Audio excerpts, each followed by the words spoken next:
விழுப்புரம் மாவட்டம் திண்டிவனம் வட்டம் ஓலக்கூர் கிராமம் ஸ்ரீ முத்தாலம்மன் ஆலய வளாகத்தில் யாகசாலை அமைக்கப்பட்டு அதில் பல்வேறு வகையான திரவியங்கள், வாசனைப் பொருட்கள், பட்டு வஸ்திரங்கள், நவதானிய பொருட்கள், தேன், பன்னீர், பால், பழங்கள் உள்ளிட்டவை செலுத்தப்பட்டது. தொடர்ந்து பூர்ணாகதி செலுத்தி யாகசாலையில் வைக்கப்பட்ட கலசங்களுக்கு மகா தீபாராதனை காண்பிக்கப்பட்டது.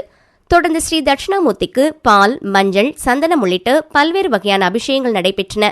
தொடர்ந்து பூஜிக்கப்பட்ட கலச நீரால் ஸ்ரீ மௌன யோக தட்சிணாமூர்த்திக்கு அபிஷேகம் செய்யப்பட்டது. தொடர்ந்து வெள்ளி கவசத்தில் காட்சியளித்து ஸ்ரீ குரு தட்சிணாமூர்த்திக்கு பஞ்சமுக தீபாராதனை, கற்பூர ஆரத்தி காண்பிக்கப்பட்டது. இதில் திரளான பக்தர்கள் கலந்து கொண்டு சுவாமி தரிசனம் செய்தனர்.